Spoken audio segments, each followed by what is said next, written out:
Good morning to all. I welcome you all to the third day of the 3 days NAC sponsored online workshop on course and instruction design for effective outcome based education organized by IQAC of St. Xavier's Catholic College of Engineering, Kanyakumari, Tamil Nadu. Stay home, stay safe. The eighth session, that is the second session of today, will start at 11:30 a.m. Have a wonderful day. Stay tuned. Thank you.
Most powerful weapon which you can use to change the world by Nelson Mandela.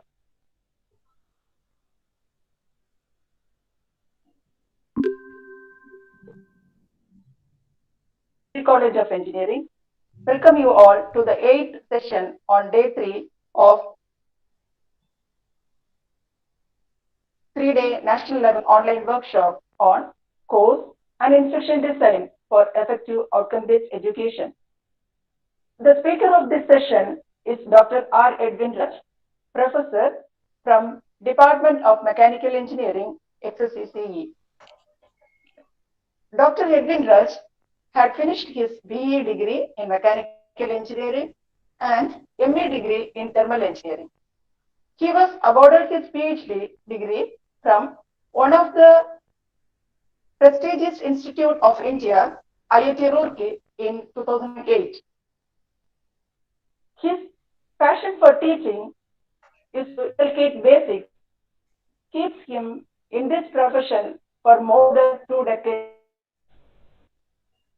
now. Sir is currently guiding around 6 scholars in their pursuit for PhD degree and also awarded 10 PhDs under his supervision. He has 43 international publications in reputed international journals with good impact factors.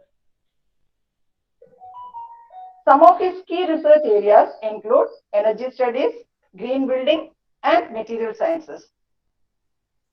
He likes to kindle thinkers to consider their creator who cares for them.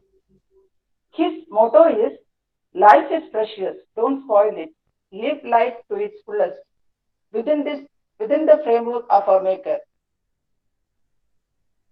With these few words of introduction, now I would like to invite Dr. Edwin Raj sir to share his valuable views on the topic of continuous improvement. Over to you, sir. Yeah, thank you, ma'am, for your introduction. I think I will start my session with continuous improvement, and it is the last session of this 3 days workshop, and you have the validity in the afternoon. As Madam said, this is the eighth session. I think it is not very easy to go through online all these courses and to learn. Of course, the workshop should have been physical with some exercises and other things, which makes it very interesting, and the learning atmosphere would have been better. But this pandemic situation made us, gave us a lot of challenge how to teach and how to learn. But another advantage we could see here is people from different parts of India could participate.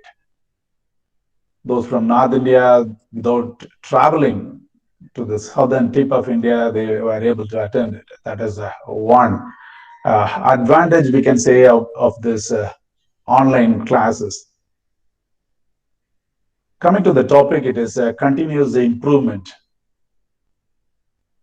I was thinking of a good example is this pandemic, COVID-19. The government was not able to decide what to do. Every government, state government, district administrations, everybody was struggling to look at the medical field.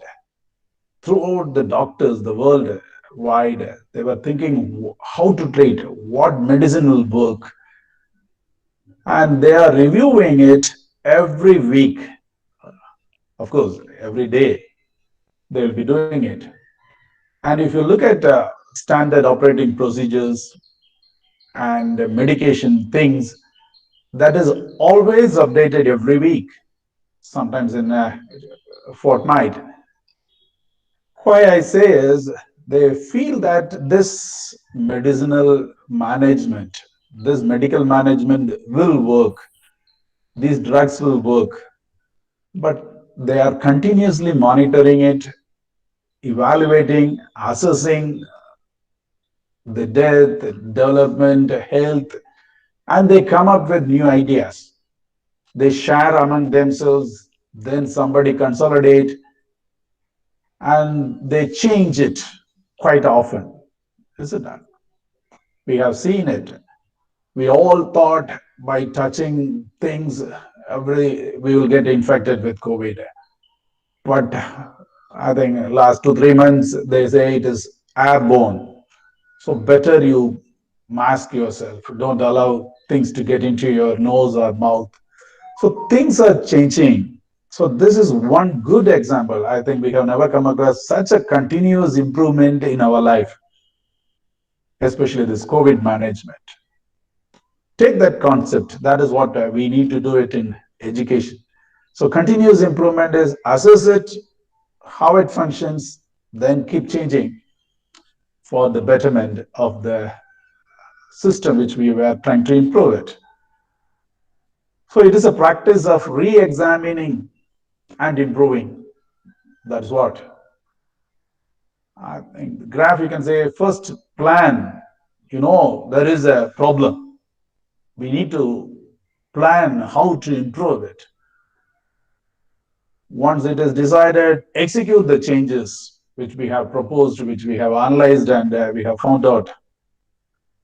Then review it, continuously review it. If you don't review, we don't know how it works. We have executed it. Then again, identify still what the new problem is coming up. This is a cyclic thing. It has to be done at different levels, at different intervals. Sometimes we have to do it daily. That is what we do it in the class. We have to do it semester wise. We have to do it year wise, like that, monthly. So this periodic review, identification, changing, that is what we mean by continuous improvement. Continuous improvement is, I think, the previous session of the day, it is assessment. We need to assess where we are academically. Let us come to the context. Our context is teaching and learning. Forget about that COVID situation and all. Let us come to our educational setup. We are trying to improve the teaching system and the learning of students. So know where we are as teachers, as students, as learning systems. Unless otherwise you know exactly where we are, we cannot do the analysis.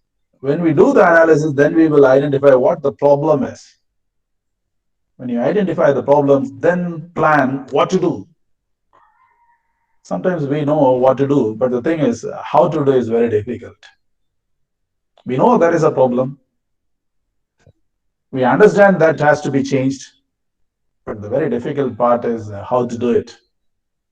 We try, we execute, and we have to re-examine whether it has worked or not. That is the basic of continuous improvement. Some ideas will work, some may not work, but unless otherwise you review it and continuously try to improve it, things will not become better and better. We want to make the system better and better. That is what continuous improvement is all about. Okay, as I told, the context always you think two aspects is one is teaching aspect, another one is the learning aspect. Teaching is what the teachers predominantly do it. Learning is we call the students are here to learn. Majorly, who will influence this continuous improvement? I will say there are various factors are there, but I can categorize it into three major categories. Teachers. The teachers are the one who teaches. So their skill, their knowledge, their stuff, what they have, and how they adopt themselves for the demands in education, how they update. So teachers has a major role in education system. So teachers. Then we have students. The second part is the learning part. One is the teaching part, another one is learning, how they absorb it. Student has to learn from what we teach. You know that the present day generation, they say generation X, Y, Z, like that. And their capacity to concentrate is decreasing. That is very sad part of it. Everybody is good at listening to media. Whether it is good or bad, I think I'm not coming into the debate. But we always understand the book is good. The word is good. In the beginning was word. So always word, reading the books is good. But people hardly read. But we wanted to make them learn. It's a very tough situation. So we have to understand their psychology, how they learn, in what way they learn better. So that is a very psychological thing. But as teachers, we need to know all these things. Then only we can make sure that learning has happened. Otherwise, we teach and go. If the learning has not happened, it is meaningless. And the third aspect, of course, it is very important, is also infrastructure.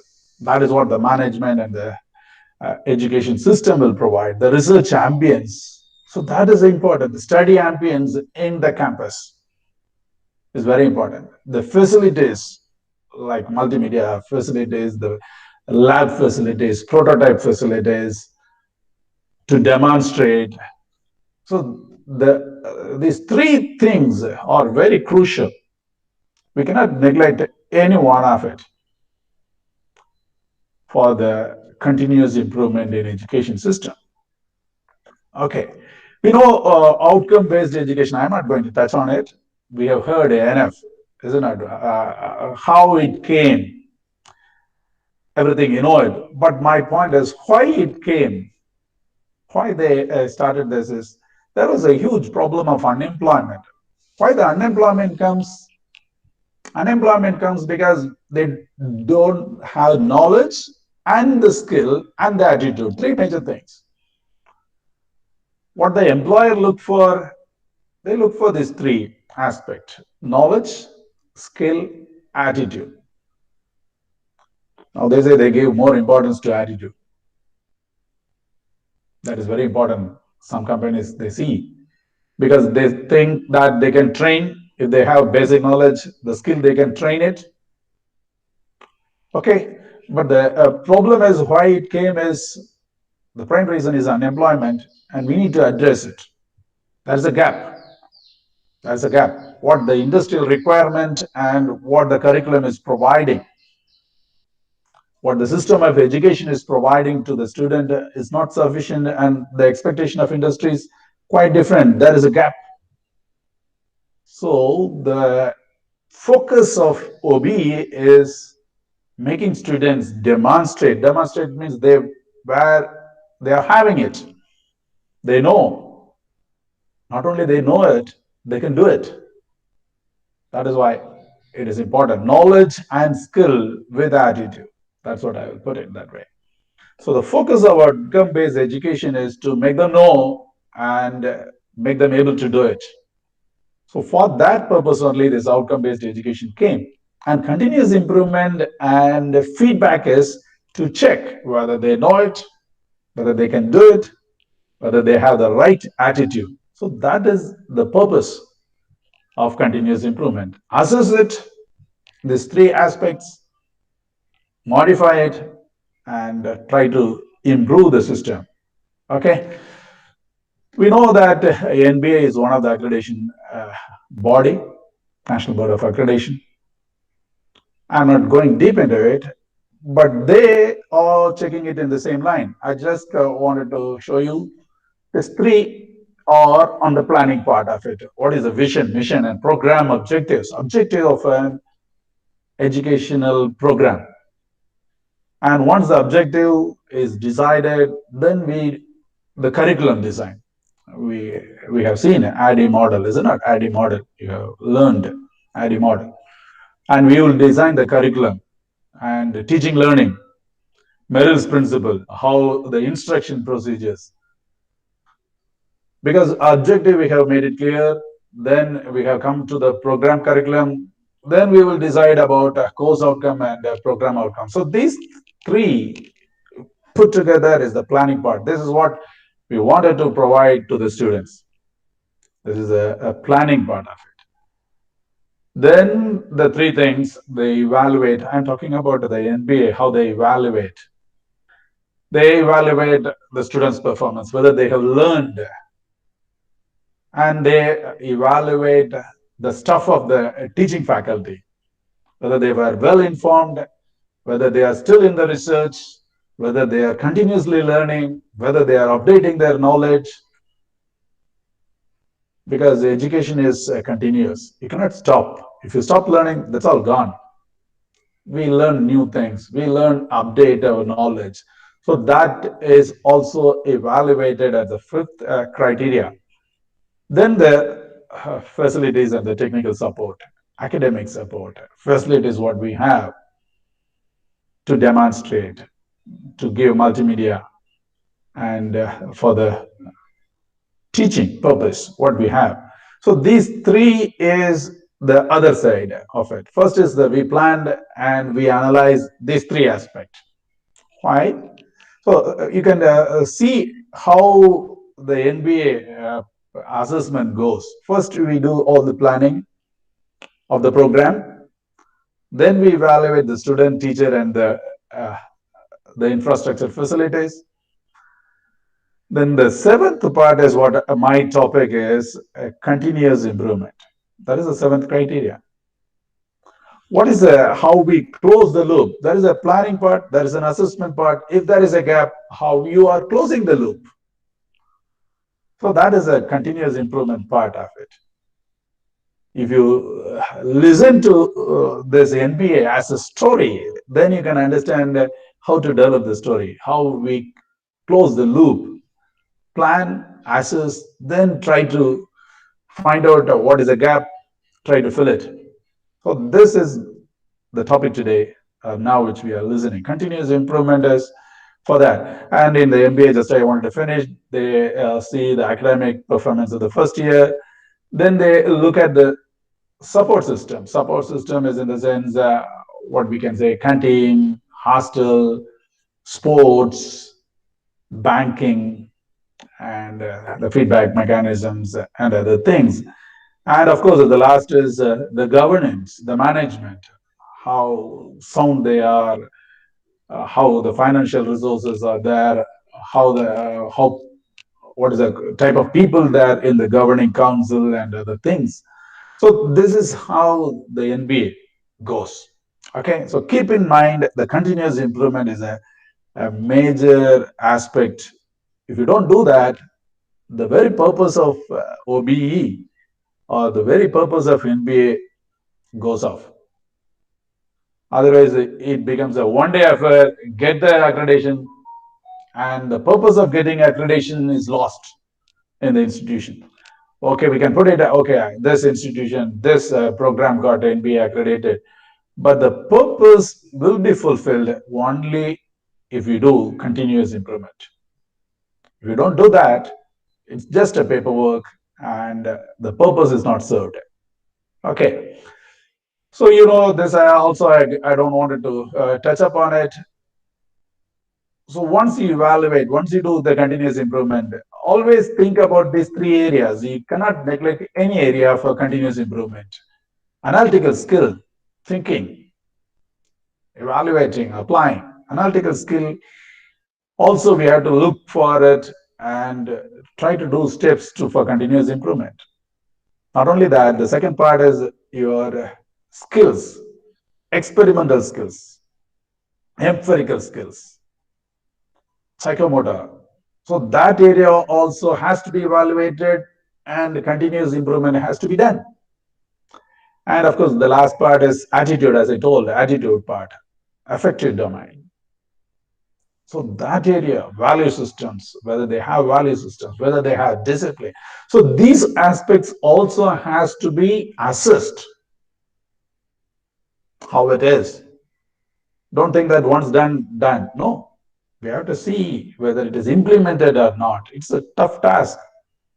Continuous improvement is not easy. You need perseverance for continuous improvement. Otherwise, we will work for day and night for 3 months, get the accreditation, and just like that, sleep. Purpose is lost. Purpose is lost. So continuous improvement is in the sense it's not easy. We have to pursue. We have to look at every aspect of education system and try to improve it in every area. Otherwise, it's a waste exercise. Okay. So again, the outcome, just to recollect only, I am saying I'm not hanging on this. You know that three areas we will be evaluating. The previous session also you have an exhaustive session with workshop, demonstration, how we calculate and how we arrive at a value to evaluate whether we have attained the target or not. what's the target you have fixed, whether we have reached the target or what is the gap between the target and what we have attained. So we will evaluate the course outcome. Course is the subject, isn't it? I think others would have told you. Course is the subject. So it is a faculty. It comes under the purview of faculty. And it will be there for a semester. So you have an objective for that, whether it is achieved or not. So this has to be evaluated semester-wise. Comprehensive evaluation has to be done semester-wise. But the faculty can do the evaluation continuously. Every class you can evaluate, but the things has happened. And as a department, as a class, we try to evaluate 3 times in a semester in our system. Different universities, different colleges will have a different system. So evaluation of course outcome can be done by the faculty daily, semester 3 times by the class committee. Department as it, they can do it once or twice. So we can try to improve the course outcome. That is the basic. And then we have program outcomes, program specific outcomes. 2 things we have. So this can be determined only at the end of a program for a batch. If it's a 3-year program for a BSc program, it's a 3-year program. If it is a engineering program, it is a 4-year program. So after the 4-year program, after he has completed all the credits, 50, 56, 60 credits, or we can say all the 50, 66, courses, if he has completed after completion of all the courses, which includes theory, practical projects, mini projects, everything, then only you can evaluate the program outcome. Okay, and program educational objective, it takes time. After graduation, it takes a 5 years time that we can do it by alumni feedback, employer feedback, like that. It's all possible. So you have to evaluate for improvement. Okay. Continuous improvement means, now again I'm trying to define it, to analyze the performance of the course, that you can do it daily, that you can do it semester-wise, compulsorily, that you can do as a class 3 or 4 times in a semester. Okay, we analyze the performance of the students, of the teaching, of the learning, both the things. Of the program, you have to analyze it, and otherwise you have to, with the department, you have to analyze the performance of the department. Why? That is the other part. And to devise mechanism, how to devise mechanism for further improvement. Don't get satisfied. Things are very dynamic in nature. Things are very dynamic in nature. It's all keep on changing. Only if you don't evaluate, we don't know whether things are working or not. So you have to evaluate continuously for the improvement, for the betterment of teaching and learning. Context is teaching and learning for us. What is to be evaluated? Assess the excellence in teaching. That is tough part. It's a tough part. Who will do it? The best is the teacher can do it. If he is very sincere, he can assess his teaching quite often, every hour, at the end of every period. I still remember in IIT, we have a system. The teacher will be evaluated at the end of every hour by all the students. I'm talking about in 2001, I have seen it in Kanpur. They will give a small bit of paper. At the end of 1 hour, 1.5 hour lecture, it will be distributed, and they have to tier and give how that 1.5 hour lecture was. So that's a practice they have. So they won't get annoyed for the betterment, for the improvement in teaching aspect. So assess the excellence in teaching. So we have different systems. whether I am updating, whether I am into research, whether I am applying the research into the knowledge to lift them to the higher order thinking. So these all different aspects we can assess the teacher teaching process. Not only that, the other is I was talking about learning. They ensure the quality outcomes in student for employment or for the study. The purpose is, as I told, unemployment. That is why OBE came, outcome-based education came because of unemployment, to make them employable for employment. So we have to ensure, can we say that, yeah, the students' quality has improved. They are employable now.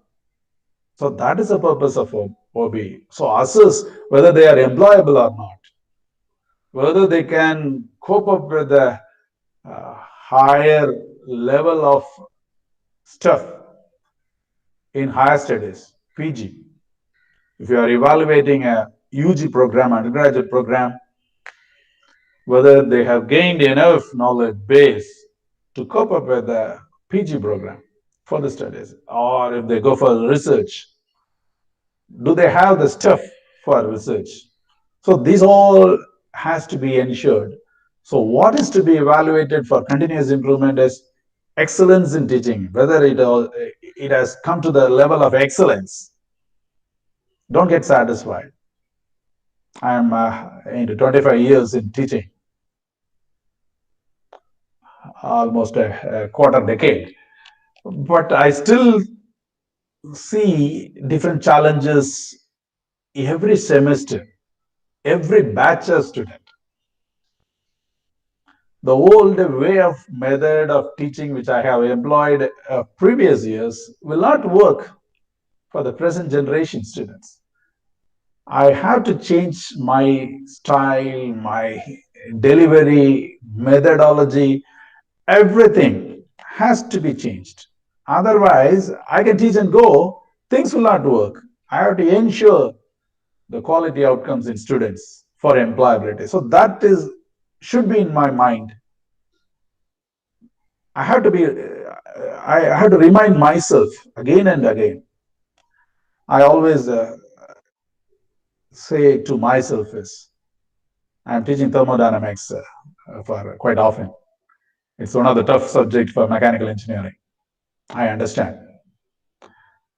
But when I take this course, I'll be reminded again and again as I take this course so that the students will know the subject of thermodynamics and they can apply in their higher courses the application of thermodynamics. They should be able to do it because it's a foundation course. So that will be in my mind. Let my students know the subject. Sometimes we think that, hey, everybody should pass, everybody should get high score, there should not be any problem, at least they should get a pass degree. That's all there at the back of the mind. But the primary objective should be is I teach this course so that my students will know this course. And I have a course outcome. Let me ensure that these outcomes are fulfilled in the students. So if you are reminded that quite often, your way, methodology, everything will change. Your method of teaching will change. And for the past 3 years, I can say, the students' mindset has changed very drastically.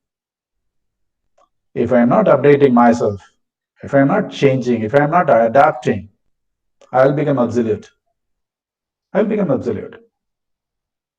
I cannot say, yeah, I have produced so much of students. I have taught subjects for 20 years. That will not work for the last 5 years. The 5 years has to be changed. The past 20 years experience, I cannot hang on. So we have to be very careful in evaluating because we are evaluating to ensure the outcome in students. Okay, who will do it? That is the part. Who will do the continuous improvement? We teachers have to do it. Basically, that is very important. We have to do it. Others, students should do it, recipients. So we have to make them do it. We have to make them receive it, what we are giving. You can give a very rich food. If they are not taking, it becomes useless. So we have to, that's a difficult part, but we have to find ways and means to make them learn. And of course, the higher officials are there. I am accountable to my HOD. He has to ensure, he has to ensure what I am teaching is reaching the student. Not only HOD, there is a principal, and of course the higher bodies are there, hierarchies are there. They are there to ensure the quality outcomes are produced in the students. So who will do it? Don't ask that way. First and foremost is the teachers, because you are directly involved with the students. You are engaging with students in the classroom. Nobody else is there. It is a one-to-one, students and the teacher. And of course, the monitoring systems should work well for that purpose. And in a structured manner, in an institution of when we go for accreditation, NAC, and other things, department assessment and quality improvement committees are there. Earlier they called it as program assessment and quality improvement committee, PAQAC or DAQAC, whatever may be. There should be, in the department wise, there should be a strong committee to assess and improvement. So they are responsible for that. Continuous improvement, whose responsibility? DAQIC's responsibility, I will say. Okay. So how to do it?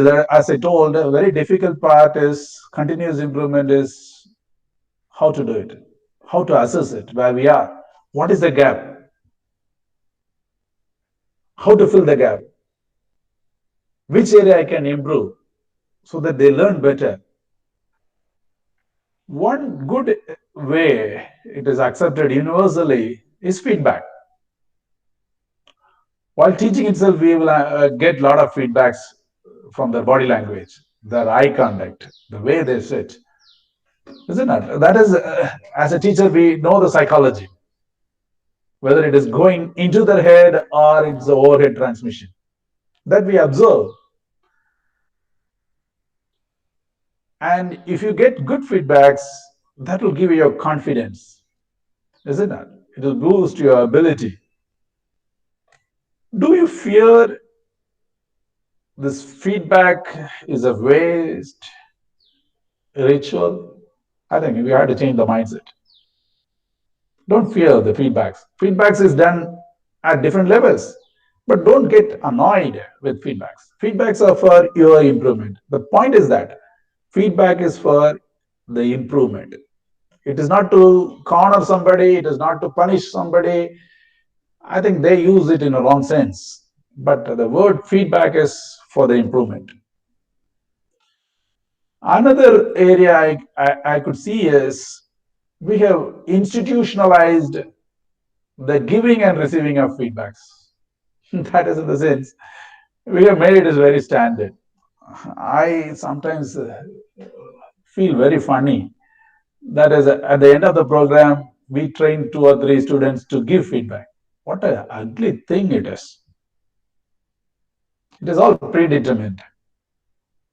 Already they will speak, hey, X, you, Y, you should give the feedbacks at the end of this session.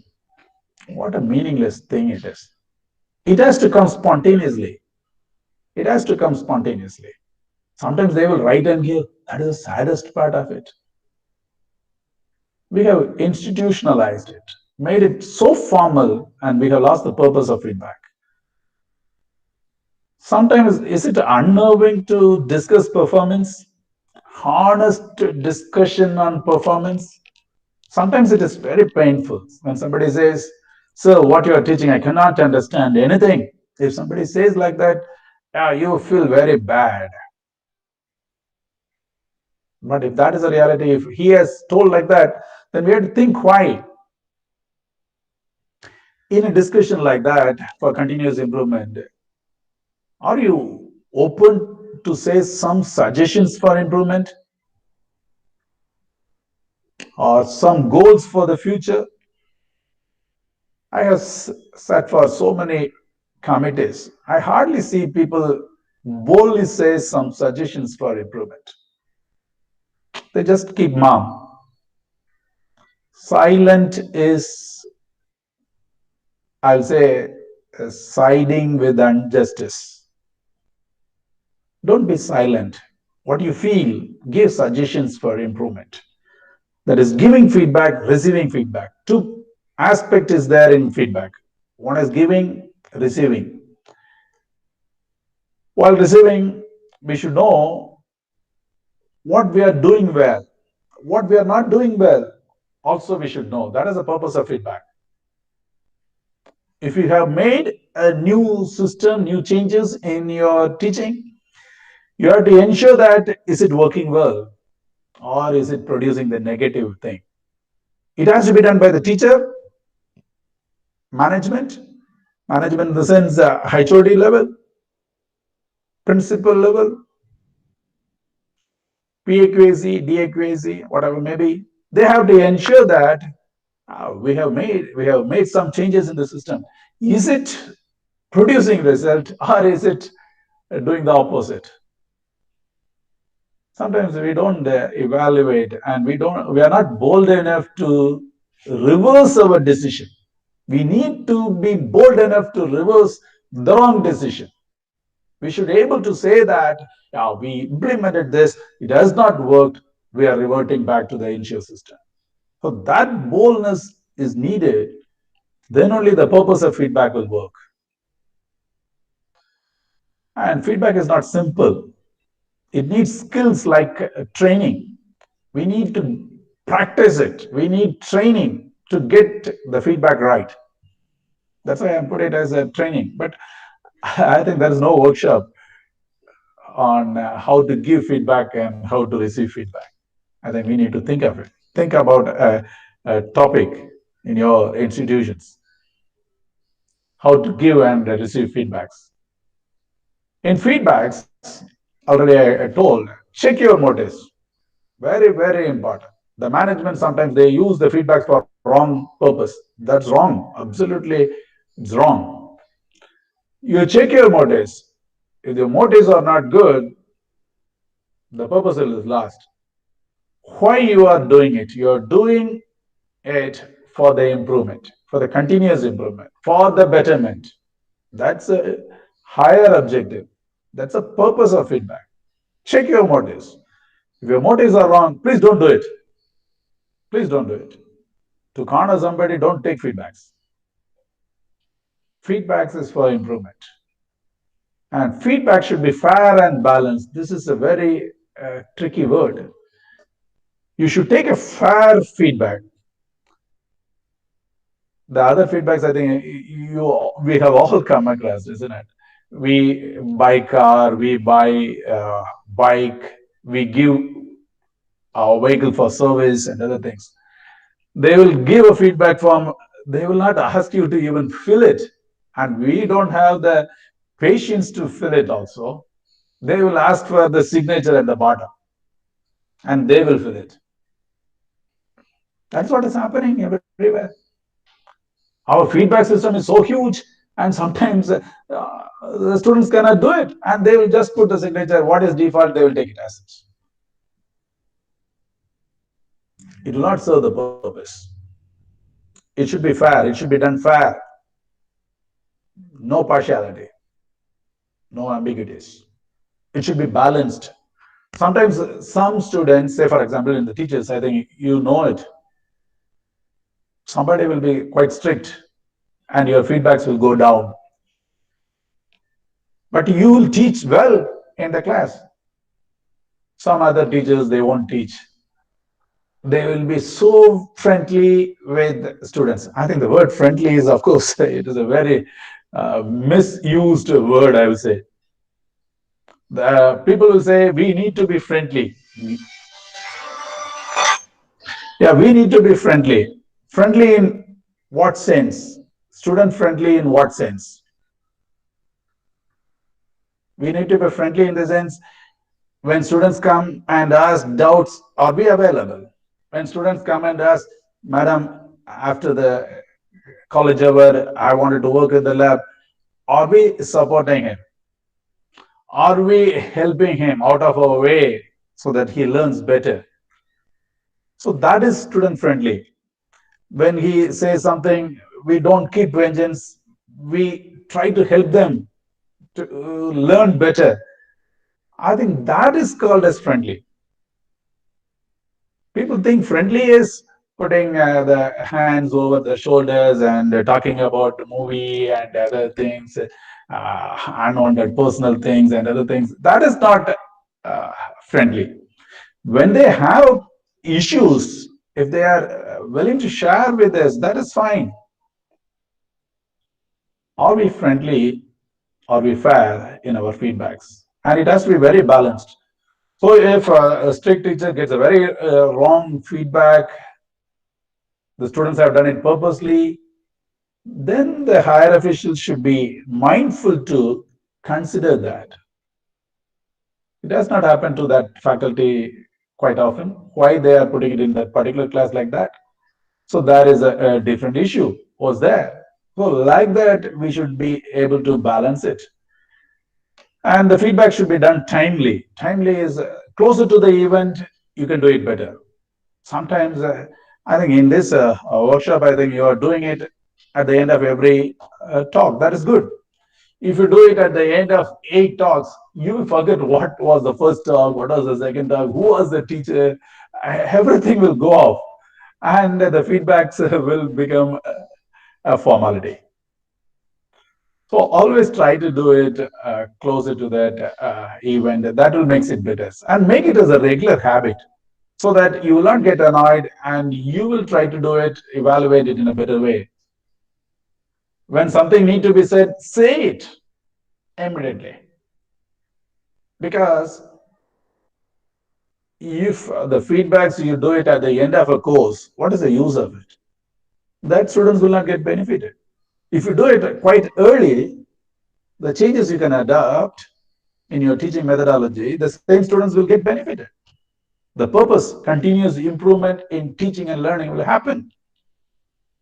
So make it regular and make it timely. While giving feedbacks, I think some caution I wanted to say.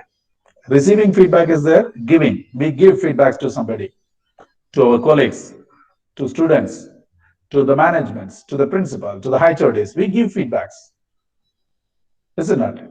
When we sit together as a class committee, we give feedbacks. So while giving feedbacks, one of the things I have noted is be specific. Don't leave room for ambiguities. I have seen a lot of higher officials say, hey, in your department, the teaching is not good. If somebody says like that, what is the meaning of that? That means we 30, 40 faculties are there. Is it 40, 50 faculties are not teaching? No. And you wanted to point out certain mistakes, don't try to exaggerate. Say, for example, avoid words like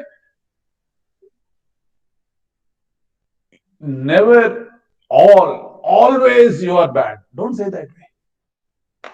Last hour, you have not taken it in a right way.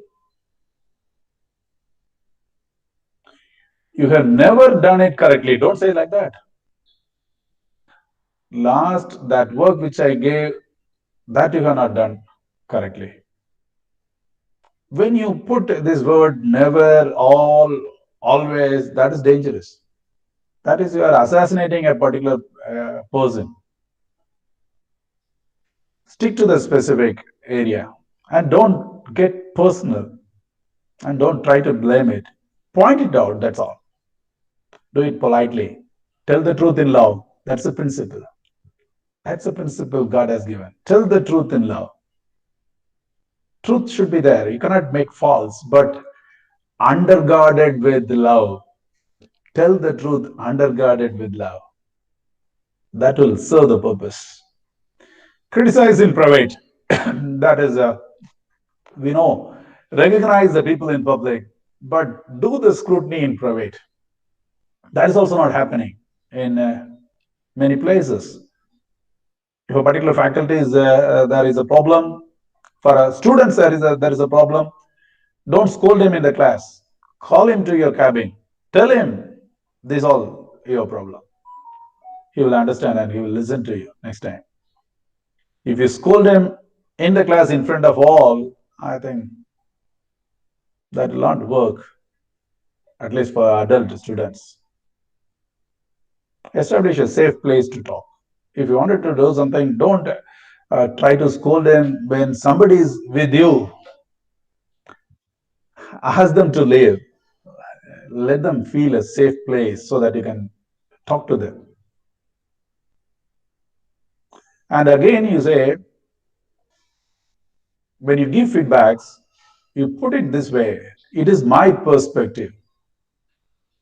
That we need to practice. That's why I say giving feedback needs skill. In my view, that is not done correctly. It should be done this way. You are talking about your perspective on that matter. It may not be true for everyone. Others would like it, and you don't like that done in that way. So the feedback is your perspective. Okay, don't generalize it. Don't generalize it as together, always, all have told like that. No, you are telling like that. When you give feedback, when the analysis report is different, when you give feedback, you say that your perspective is like that. Sometimes our bad habit is when we started to criticize, we don't see the positive side of it. That is very bad. Always they say, talk about positives. And at the end, and at the meet, you can say, point out what all the mistakes, what all the shortcomings, and try to end in higher notes with optimism. That is always good. And another area is we cut them into pieces, tell them, oh, these are all the problems, everything. But they also wanted to improve, but they don't know how to improve. Make sure that you and he knows what was the problem, what needs to be done to improve. That is feedback. That is continuous improvement. At the end of all the exercises, provide suggestions what to do, and that both of you agree. I think I remember in World War I or II, I think everybody said, hey, how they are killing. They are coming in submarines and bombing. And they said, how to stop that? You heat, you boil the sea. How can we boil the sea? I'm saying the solution. I don't know how to do it. No, that is nonsense. Make sure that you give some suggestions to improve. Define some specific steps and milestones. These are the way to do it. And these are the milestones to be reached. Motivate people to deliver. Motivation can do a world of difference in a person. World of difference in a person. So that is continuous improvement, is giving feedback. It all should start with you. It starts with me. Continuous improvements always starts with me. If I am not willing, the system will not work. I should be willing to adapt. I should be willing to change. I should accept my mistakes. If I don't accept my mistakes, I'm not open to feedbacks. We have to be very careful. Okay, practically, how to do it? What we are practicing here in our college is good. Before starting a course, a subject for a particular batch of students, have some analysis of the academic record of the course. In the sense, in what sense I am saying is, have some analysis of the course. What was the university result for the past 3 years? What was the attainment for the past 3 years? Then only we can have realistic expectations. You can have what is the average university results for the course for the last 3 years? What was the attainment for the average attainment for the last 3 years? Who has handled that course? Who was the instructor of the course? You can talk to them. You can talk to them. What are the difficulties he has faced? What is a positive? What idea has worked for that particular course? You do an analysis before you start the course. That's good exercise. Do it sincerely. Things will improve. That is for your improvement in teaching. Before you start a course, you have done analysis of the course. Now you do an analysis of the students, batch of students. Maybe 60, 70 students are there in your, you are going to teach them. Have an analysis about that students. Okay, 60 students are there. How many of them has no arrears, backlogs? Good students, how many of them? How many big backlogs they have? Less than 5. How many students are there? More than 5, more than 10, like that. So that you will have an idea what they know, what the variation of students' quality within a batch, how many of them are good, how many of them are slow to catch things. So we must have a plan for those who are brilliant, bright enough, they can learn good. What is the plan for them? What is the plan for this? Those who find it difficult to catch, they need time. They may work in groups. They may learn better in peer groups. So what is the instruction procedure we have for that group? So first we should analyze the groups also. So you analyze the course, you analyze the batch before starting the course, before you start teaching a particular course. And better within a month, don't allow it to go. I think after fortnight also you can take it, after 2 weeks. You have a feedback analysis, both formal and informal feedback, you have it. Because already you got a pre-knowledge about the batch, about the course, you have discussed with course instructors, previous course instructors. So you have some idea about the course, you have idea about the batch of students. Then you get into the teaching. Once you started teaching, at I think after 10 period, less than around 10 periods, you go for a mid-semester feedbacks. That is why now we have a standardized class committee meeting. A formal feedbacks, how they had grasped the things. Informal feedbacks also we can have it. Say for example, formal feedback is we will put a test, assessment, maybe internal or a class test, whatever may be. And then we analyze how they were able to understand what we are teaching. How many of them got less than 50 marks? How many of them got above 90, like that? What is the average score of the students, average percentage score of the students? How many of them are able to pass the test you have conducted? So this will give an idea whether they were able to learn what you are teaching. Then you realize, hey, something is not working. Something is not working. The grades are not good. The pass percentage is very low. So this you discuss in the class committee. Class committee is, in the sense, all the course instructors of that particular class for the particular semester. Maybe if there are 8 courses, 8 teachers will sit together. You can discuss about the batch. They will share their experience, how things are going. That is a very good feedback if it is done correctly. They will say, yeah, I tried this one, this is working. And you will discuss about the batch of students. This bunch of students are slow learners. They are quite playful. They are not sincere. They are absent. So you will discuss a lot of things in that class committee among your course instructors.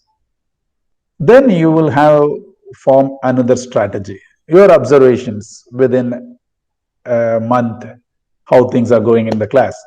Then you think about action plans. Okay, more tutorial, assignments, revisions, peer study, like that. You can think. And mid-semester formal feedback, what we have is like this: punctuality, audibility, readability. Readability is sometimes we forget to write clearly on the board, and I have noted some students have pointed out the readability is poor. Then I realize, oh, readability, okay, is an issue. Okay, then Blackboard, I think we need to write it. Concepts, whether they were able to understand. So this is a formal, most colleges will have of their own ideas to evaluate the teaching, learning, which is happening in the class, just to the middle of it. Okay. And are you impartial and other things. But apart from that, I will say that informal feedbacks, especially anonymous, there is no need to mention the names. There is no need to mention the names. I will always say that all of a sudden, please take one paper and start writing, and I'll put only one question. What way I can change in my method of teaching so that you can learn better?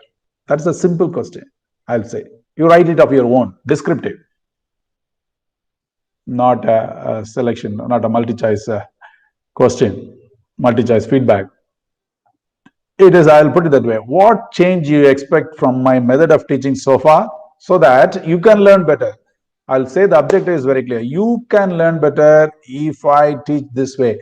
That issue alone you write of your own style, you write and give. No need to write your names. I will not bother about who has written, but the suggestion is coming from the class. I'll take it that way. And sometimes I found that some teachers were able to identify who has written by the handwriting. So that is very sad. And we found another mechanism is we opened, I don't know, maybe teachers can suggest me also how to take anonymous feedbacks through a digital platform. And one idea I tried is I opened an email ID, feedback, and I gave the password to all the students. So what I told is, you log into feedback@gmail.com using your password and type and send to me as your feedback. So who has sent it? The feedback has sent it. Okay. So it is anonymous. There is no signature, is handwriting you cannot find out. By handwriting you cannot find out he has sent it. So I think there may be a lot of mechanism is there.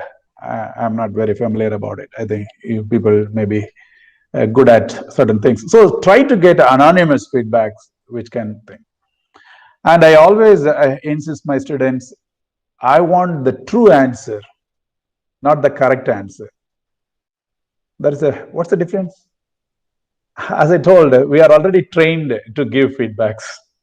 They will write the standard answers.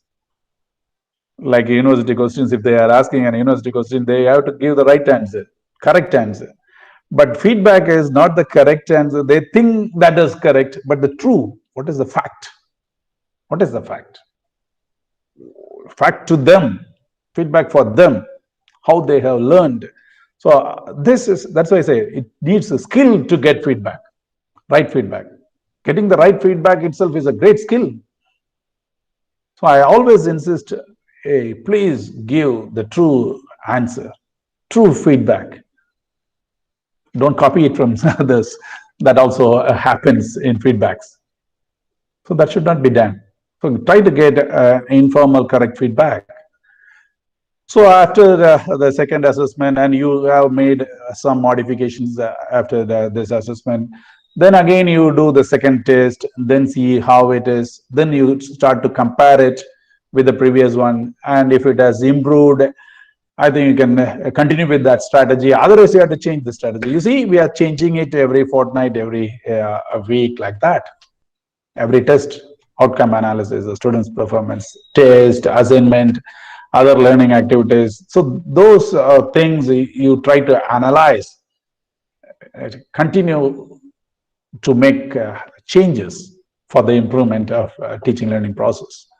So say for example, earlier it was only 18% passed, now it is 45% passed. So I can, there is an improvement. Then I can continue with the same methodology, and I will analyze the other feedbacks also. Feedbacks not only from me, the HOD can give feedbacks. The class coordinator can give feedback. Principal can give feedbacks.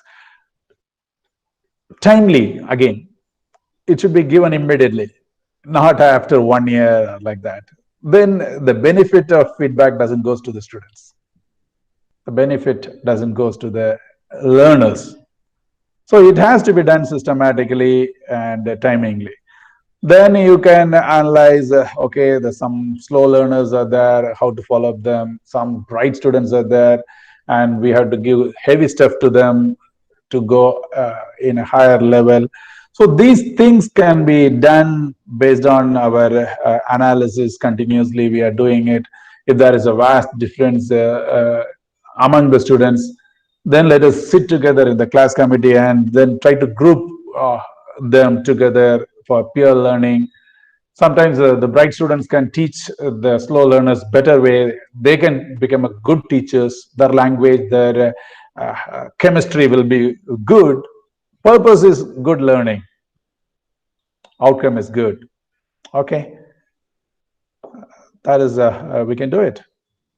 There is no need for that. I think in the previous lecture you have learned based on all these things, internal tests, assignment, attendance, university exams, then you evaluate the course attainment.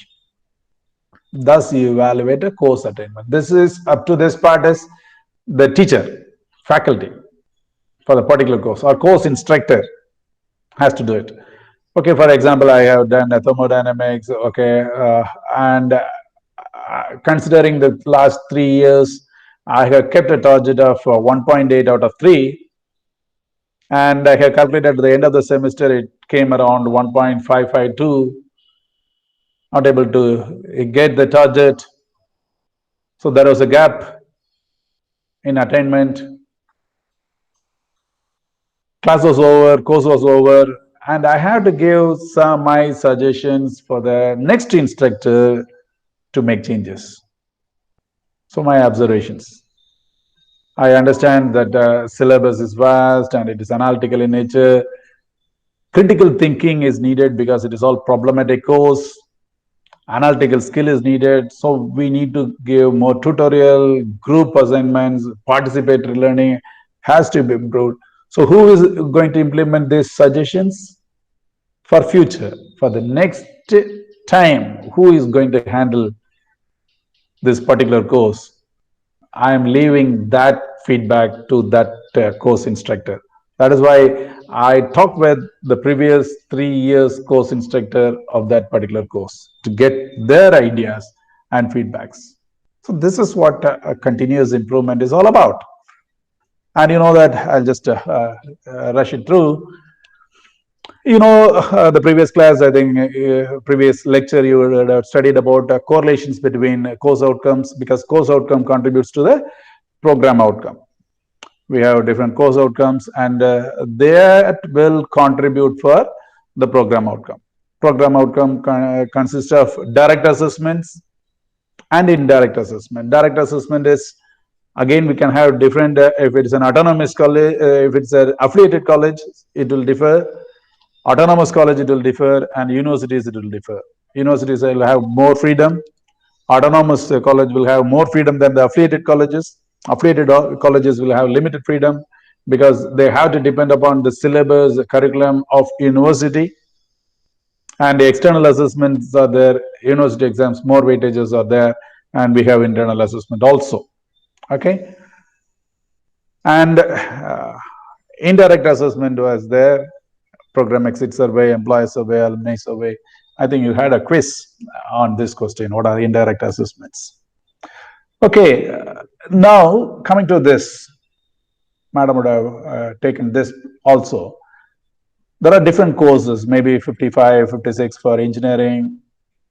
Every semester there are 8 courses, means 8 into 8 semester, like that, 64 can go. And for arts and science colleges, maybe 6 courses per semester, and it will be differing. So you take the course attainment of all the courses of the program, then try to take the average. You get an average total attainment of the program after the end of the program, at the end of all 8 semesters, the final year students. Okay, once they pass out it, we are trying to evaluate the program outcome. And the program outcome also, we have program target, and whether it has been achieved or not, we will see. Again, in these 3 aspects, we have to see.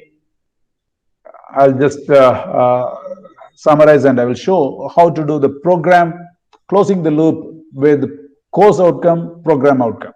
Okay. So far, what we have seen in continuous improvement is mid-semester, end semester, course exit survey. Course exit survey is at the end of the course, students will give a survey, will take a survey, how they have learned the particular course. Then we have class committee, faculty, HOD, principal. They are a powerful body to give feedbacks. Okay. Then we have parent teachers. Parents, students will tell how things are going in the college to the parents. There are grievances, there are managements. They can give a lot of ideas, criticism, suggestions, all those things. They are all for continuous improvement. Then we have program exit survey, employer survey, alumni survey. So this is a big group, you understand. A lot of people are involved for the betterment of our institution, for the betterment of teaching and learning of the students. The purpose is to improve the situation. From where we are, we need to go a little higher, better. For that, we have different systems for continuous improvement. Parent feedbacks, you see, parents' feedbacks is very important. They will know the teaching and learning environment. What is the system of monitoring students in the particular institutions the parents can give? What is an encouragement we provide to the students? They will tell, yeah, the teacher encouraged me and I'm going to study. What is the discipline practices in my institutions? Parents will know better. They will send their words thinking we have a good discipline, and they know it. So they can give on that. This is one area is very important, is competency and commitment of the faculty is straight away evaluated by the parents. And now we are having online classes. In online classes, I understand most of the parents are sitting and watching what we are teaching. I have seen somebody unmuted, and not only their parents, their siblings are also sitting. Sometimes the relatives may be sitting. They may be a good learned people, high caliber people. They are evaluating the competency and commitment of the faculty. It is not inside the 4 walls now. Our teaching goes on the air. So the parents can give good feedbacks. and how we promote self-study. All those things parents can give. There are different aspects of that. Enhancement of students' personality. Are we giving importance to leadership? Infrastructure facilities, they know it. Whether we are ready to change, make changes. Are we providing value-based education? So how the behavior of the student in their home after coming to those institutions, parents can evaluate.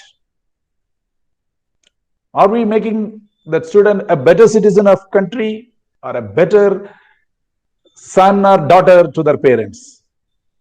Are we making it like that? What is the support service we have? And are we responding to communications? Are we communicating to the parents better? All these things can be come under the parent feedback analysis. And we can get it. And where are the areas we need to improve? I think we need to improve. Continuous improvement has different aspects. Each aspect, I think we need to teach. We need to know. But I'm just giving a glimpse of that. Program exit survey, it is very simple. I'm not going one by one. I'm just talking about an engineering program. Engineering program has 12 POs. And for the 12 POs, at the end of the program, the students should give a survey. Have they fulfilled all the 12 outcomes of the program? So that is one, we call it as program exit survey.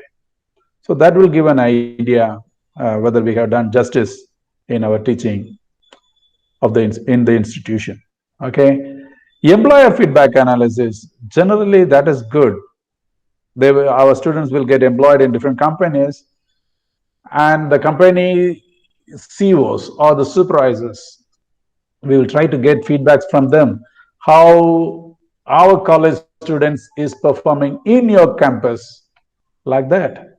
So that is a good feedback.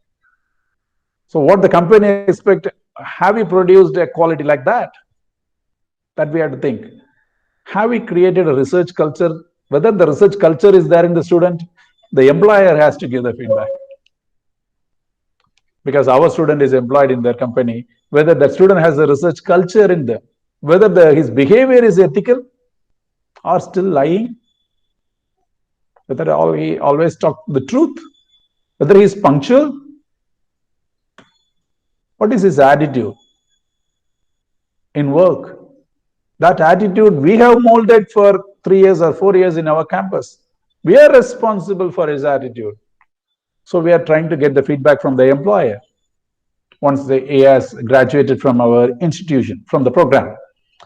His dress code, enthusiasm in working, or with grudge he is working, or he is enjoying the work. On the performance, this is on the general side.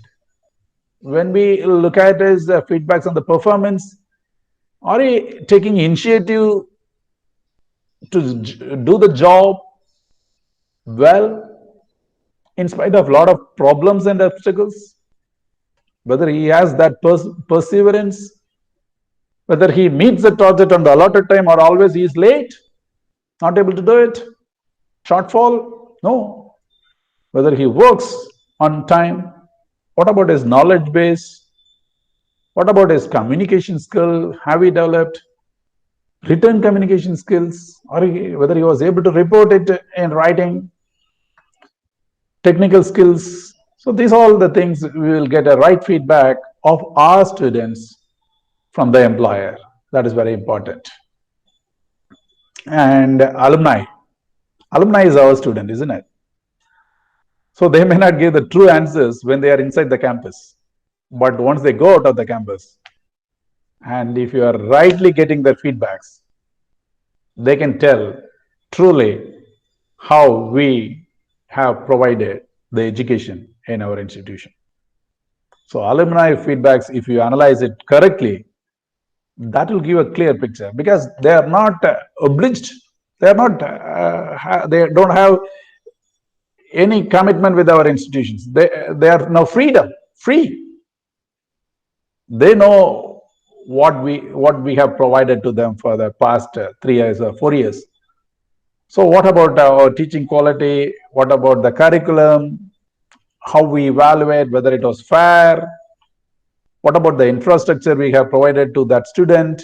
What is the research ambience we created in the department, in the campus, in the institution? Have we motivated him to research? What is the teaching and learning process? Facilities, lab facilities? Is it okay? Once they are studying, they may not give correctly, but once they are outside, when they become alumni, they can give. What about the support service, management, HODs, facilities? And what is the freedom we have provided to them once to give feedbacks once they were studying here in our campus? So these all good feedbacks we can collect it from alumni, and you should evaluate where we have failed, where we have scored very low. You have to find out, and we need to improve that. That is the perception of our institution will increase by the alumni. Okay, I'm trying to close it. I'll take another 3 minutes. Already I'm gap identifications, COPO, faculty feedback, alumni feedback, industrial feedbacks. Find out the issues and discuss it in your program assessment and quality improvement committee or department assessment committee. Discuss it vastly, clearly, and come up with some suggestions to redesign the curriculum, and let this circle keep going for the improvement. And with the quality loop has to be closed with the PO. Say, for example, I'll just finish it off. Say, for example, PO 5 is not up to the target. Target we have kept it at 2. 1 to 4 PO it has attained. 5 has not attained. Similarly, that was what? Okay, modern tool usage. Okay, we need to think about how to improve that. PO 6 has not been attained, and that's the role of an engineer with the society. There are some problems. PO 8 has some problem. That is ethics. Ethics is not up to the mark in our program. And the program PO 10 is communication. There is issue in communications. So just an example I'm saying, how to analyze, how to close the quality loop around the PO. We have 12 POs, target is 2, others we have attained, 4 we have not attained. So what is the methodology for continuous improvement? What will you do for that? Closing the quality loop around the POs. Okay, we have identified the 4 major issues. How to do it? I'm giving suggestions. You will have a lot of ideas. Along with the course, what we can do is content beyond syllabus. Think about these areas. 4 areas we have identified: modern tool usage, ethics, engineering, communications. Along with which course you can add content beyond syllabus to improve the attainment of these areas. Out of 54, 55 courses, identify the courses, 3, 4, 5 courses, 10 courses, where we can give content beyond syllabus for an affiliated colleges. Autonomous college, you can modify it. University also, you can modify it. Affiliated colleges, along with which course you can give content beyond syllabus. Think about it. Identify, get the approval, do it along with the course. Especially in these areas, try to arrange guest lectures, try to arrange seminars, because these are the areas we lag behind. We were not able to attain it. So try to improve it by special lectures. Ethics, say for example, ethics is not there. We have not contributed to the society. Think about industrial visit. Think about social service, NCC, NSS, go to the orphanage, go to the old age homes. So try to improve the ethics and the role of engineers to the society. Take them to the field and let them see the sufferings of the society so that they can come up with solution for the suffering of the society. These are all outreach efforts. We need to do it. idea intensively. Certain areas, it's really low. Communication was very low. Think about putting some workshops for communication exclusively. Certain courses they can take as an extra course, make it mandatory so that they can fulfill these POs during the stay or during the program period itself. So this is the way we close the quality loop.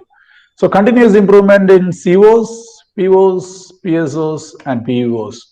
That is a key. Okay, continuous improvements means, I'm just closing, where we are, you find out. Analyze what to do and plan how to do it.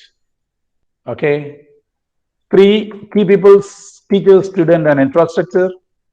And as a conclusion, even if you are doing well, we are distant, it is not sure that will continue. So continuous feedback is very improvement. Don't get satisfied that you are doing well. We need to improve. The world is changing, economy is changing, technology is changing. The pandemic has made a lot of changes. Policies of government may change, and all are dynamic and vulnerable. So continuous improvement is very, very important to sustain, and don't be hesitant to make changes to stay on. Let us create a culture for continuous improvement in your organizations, wherever you are working. Contribute to create a culture of continuous improvement in the campus for better learning, and create changes, monitor it, and track them start to finish. Always they start, but continuously following it up requires a lot of perseverance. Let us pursue for better solutions, for the better learning and better teaching, for employability of the students. Thank you for your patient listening, and over to questions, over to the organizers for the question. Thank you.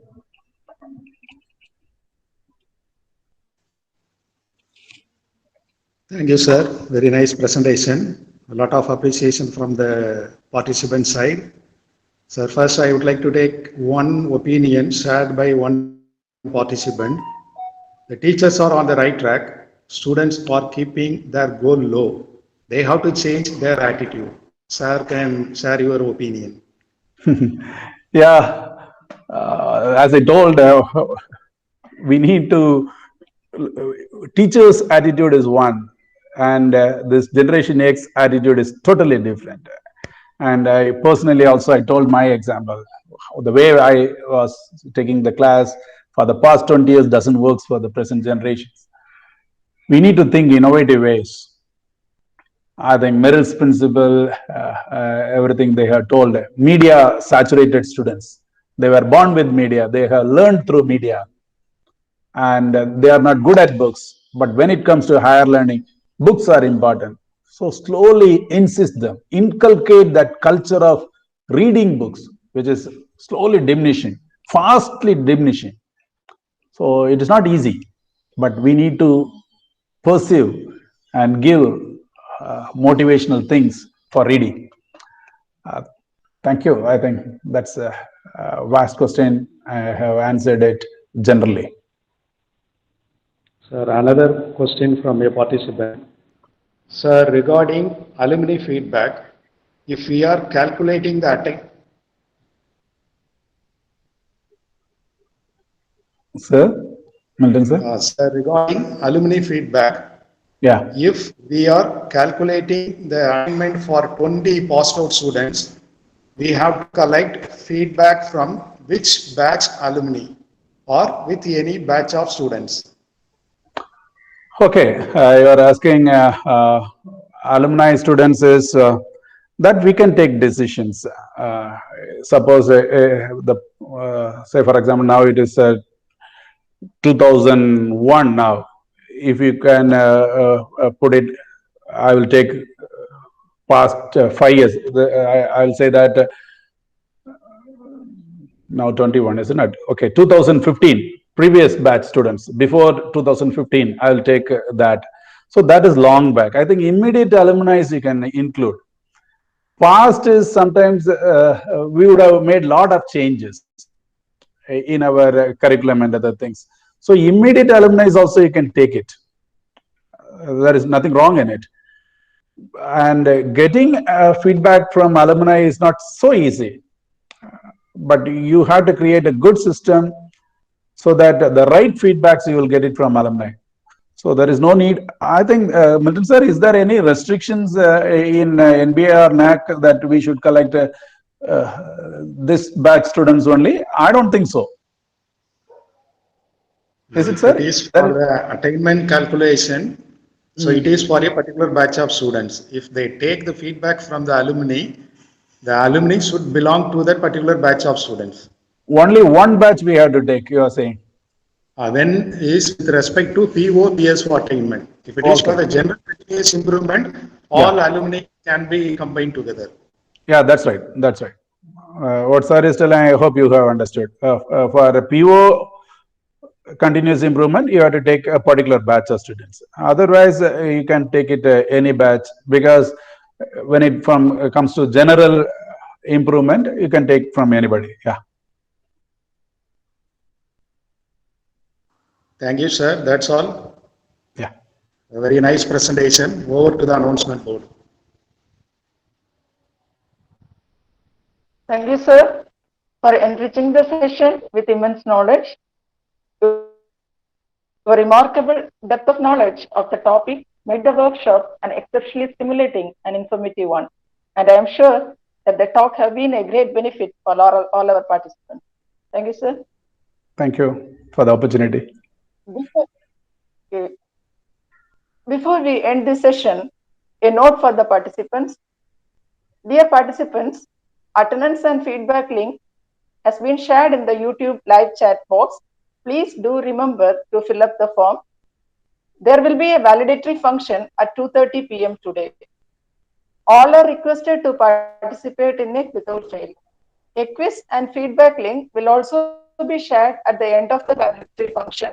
Please don't forget to fill it. With this, we conclude this session and meet again during the afternoon session at 2:30 p.m. Till then, stay safe, stay home, and have a good day ahead. Thank you all.